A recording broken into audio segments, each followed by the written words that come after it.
Hey everyone, happy Thursday. I hope you have had an unbelievable week. I know all of us that got to be together last weekend at Sherman College of Chiropractic for our Pediatric Plus boot camp are still floating pretty high after such an amazing experience. If you're an Instagram person, I just did an interview with Dr. Cindy McFarland, who has been a boot camper for quite some time, but this was her first official big boot camp event. She's been to smaller ones with me. And one of the things that she said that I hadn't really thought about, but is so true, is just the palpable love that we all shared. And just like the overwhelming, I think a lot of chiropractic events, we have like tons of love for chiropractic. And I'm not sure that I always feel like there's tons of love for each other. And this event I felt like was tons of love for each other, which then rolls into chiropractic. So joining me today is my good friend, Dr. Cathy. We are both Michiganders. She just sadly is still stuck there. I'm so sorry. My sweet sister. But I asked Cathy to join me this year because she has an unbelievable book that I feel very blessed that she sent me a copy right at the beginning, and I was just blown away by the content and just the purity of the message and the meaningfulness as well. So, Kath, thanks for joining me. Welcome. Oh, thank you for having me, Barb. I'm so glad to be with you again. It's Thanks. such a treat. Yeah. So Uh, let's first jump into like what was your experience like as a non-boot camper and as the first time at this kind of event or a boot camp live event? well, we were talking about the love for everybody. That was definitely palpable. But there was also, along with the love, there was like a peace. Like Mhm. you say, shalom, nothing missing, nothing broken. There wasn't any pecking orders. Everybody was very inviting and welcoming and just really there just to be together and not bring all of the baggage with all communication and relationships. Everyone was there to be and to just have the experience and just soak it all in. Mm. Yeah. Absolutely. From the laughter at the VIP dinner, which was so fun. I just love that you and Tracy just like jumped in head first and and acted like you were the veterans on the block. And I love what you just said about no pecking order. When I started the boot camp, um, that was something that was really, really important to me, is that my parents always raised us, be a friend to the person who doesn't have a friend, Mhm. and the person who everyone else isn't staring at and isn't like making a move for, like, be that person's friend and be the light of Jesus for them. And so when I started the boot camp, I wanted to make sure that no one was ever left out. Like, that's something that's really near and dear to my heart, that no one ever feels left out. And so I never like, and I love that you said shalom about like we're all on the same playing field. Mhm. And I've been to so many events where you just kind of feel like you're less than, Right. because like maybe you don't know the lingo, or maybe you don't know the person in charge or whatever. And I wanted to make sure that not only within my boot camp, but any event, that you could be a complete stranger and walk in and just know I'm in the right place. You were totally successful at that completely. Oh, Mhm. thank you. I I appreciate think that. I think everybody, especially with the last couple of years with all the nonsense, I think everybody was grateful to be together and just so excited that we could be together and we could just be. Yeah. Yeah, just be with one another and have Mhm. open and meaningful conversations. I think is really important. Mhm. So what was your favorite part of the weekend? Oh wow. There were lots of great parts of the weekend. All of the speakers were amazing. I would say the exercises that you had us do to help us grow, that Yeah. was really good because there was a thoughtfulness about it. And, you come and you can you can be the wallflower, you can just take it all in and you can be listening to everything. But when you have to apply, there we go. I thought I took care of that. Sorry. You're good. Anyway, but when you can actually start applying some of the principles, I think really one of the quotes that I really loved what you had said is that, I want to say this right, there's no storm that permanently damages the sky. And so it acknowledges the fact that we all have things that we have to go through in life, and we have seasons that are not so easy, but it doesn't have to define us, and we can get through it. It's just how we think about it. If we allow those thoughts to say, oh, this happened to me, therefore this is who I am for the rest of my life. No, it doesn't have to be that way. Yes. And the one Now I baggage. can't hear you. Oh, hello. Can you hear me Hold now? on 1 second. Okay. I can't hear her. What? I can't hear Barb. Can you help me?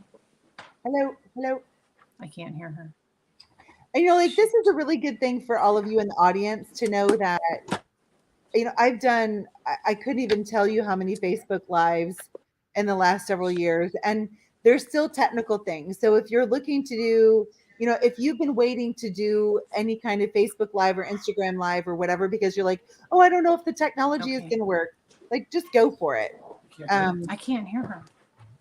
It all ends up being just fine, and no one thinks anything less of you if it doesn't work out the way you anticipated. She's talking and I can't hear. I wish I could hear your phone, because then I could hear her. Well, we can try it. Let's try it. I couldn't even tell you how many Facebook Lives in the last several years. Oh, there we go. Well, we can try it. Let's try it. Okay, can you hear me now? I couldn't even tell you how many Facebook Lives in the last several years. Okay. Oh, that's like lagging. So, Barb, I'm trying to hear you through Tim's because I can't hear you through mine. But it's not live. Oh, Yeah, okay. No problem.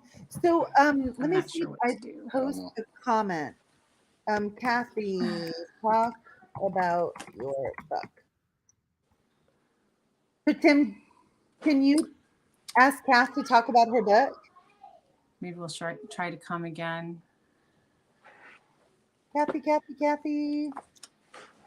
are you there? Or should I try to leave? Maybe. So we are having some technical. When did it turn off? About a minute ago.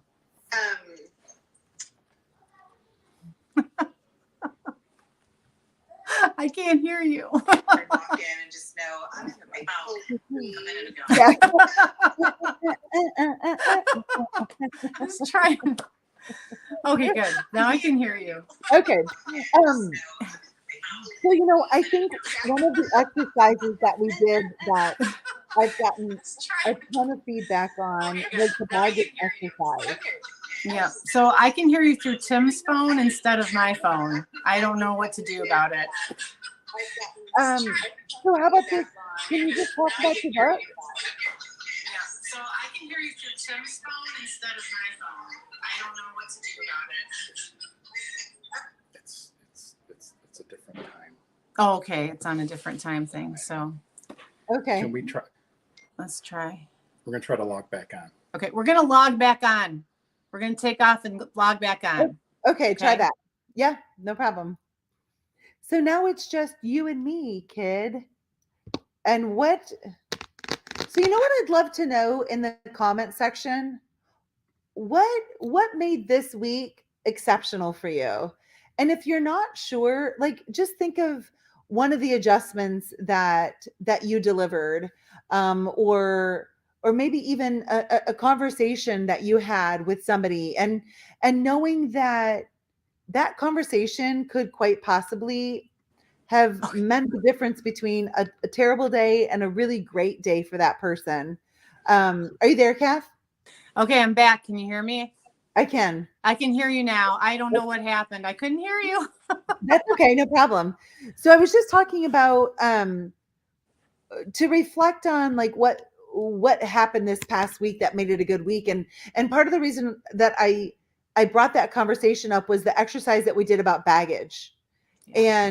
and just how important it is to slow down and recognize that we don't really know people, and Yeah. we don't know what's going on in their lives. I know, like, I was like heartbroken, and I think every other person in there, See, as it's as the we were thing. It's turning it down. as we were reading through. About that. Even if I hold it. There we go. No, you just turned me off.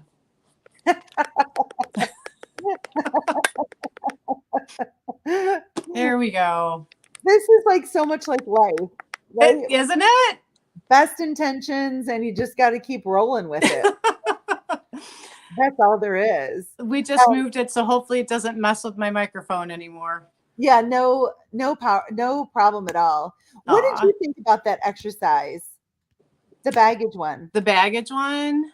Oh, yeah. That was, well, I really, listen, when we heard some of the things that we had to write down from other people, my heart broke because it was like, no, no, no, no, you guys are so beautiful. Like, I just looked at everybody. I'm like, you are so beautiful, everybody. And to hear, the self-talk that sometimes we tell ourselves, like, oh, we're not good enough, or we're not pretty enough, or we're not worthy, or all of it are a bunch of lies. Yeah. And sometimes our headspace can be our worst enemy, holding Yes. us back. And if we roll that into the emphasis of, I think it was the second time that I spoke of, our beliefs and our image direct our habits, right? Like, so whatever we believe about ourselves, then we'll take action to make that belief true. Right. And so if we're housing all of these, like, I'll call them negative, but it's not even really negative thoughts, but just like you said, lies about ourselves, it definitely impacts our experience of life. And to me, the exercise also, because none of us would have like been able to even pinpoint like who's having these thoughts. Sure. Because everyone in the whole room was like, she's a rock star, she's a badass, holy cow, you're awesome.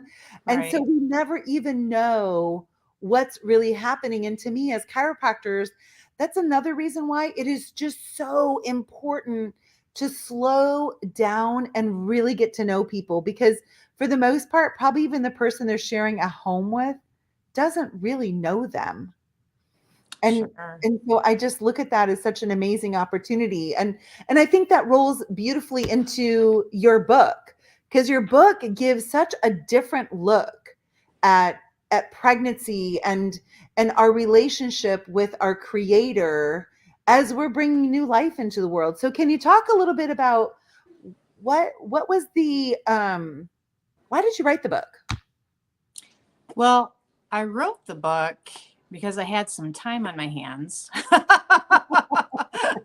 with the pandemic, for number one. But number two, I always knew that I was going to write something about birthing. And it just seemed like the right season. It was time to write it. I had heard about women being masked during labor and being separated from their babies if they tested positive for COVID. And I was just like, that is just wrong.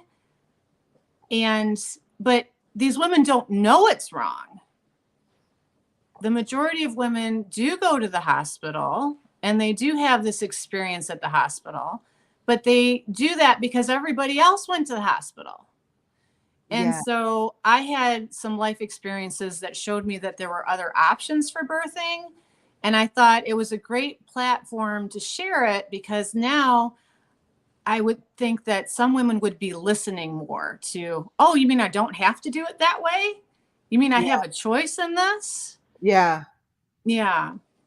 You know, So, that brings up such a really,